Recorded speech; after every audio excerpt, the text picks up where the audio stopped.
I think you need to know who you're dealing with. If you're getting super green flags, you may not want to keep that person waiting just to hit a minimum time that you have in mind. If you're like, I need 3 months, and you found somebody and y'all are really feeling each other and it's been 45 days, and you need to know who you're dealing with. You need to know if you got a really good catch, if you got a really serious person, because don't play with them is my point. Just don't play with it. That's all. Now, this kind of goes into this next question, y'all. We've got 2 more and then we're out of here. How to qualify someone to see if they are worth your time and energy. And maybe this will help you to kind of frame what I just said. Like, how do you know who you're dealing with? I got 2 things that I think are really important. One, your values. Your values are what you base your decisions off of. Okay. So your values need to be aligned. Like for me, personal development, huge. Fitness and freedom.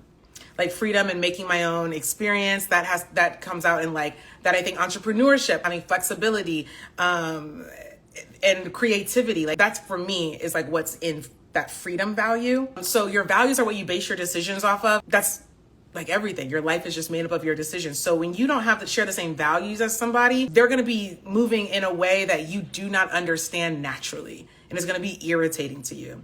For example, since fitness is such a big deal to me, somebody who just doesn't work out, it could have never worked.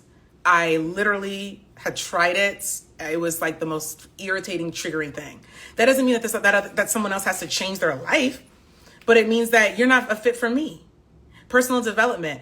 I dated somebody who, he was like very against therapy. Caribbean. The Caribbean culture got a little thing, y'all, got a big thing about, you think Black people got a thing about therapy? Caribbean Black has got a huger issue with therapy, okay? I'm a whole therapist. I was in school to be a therapist. He was like so against therapy.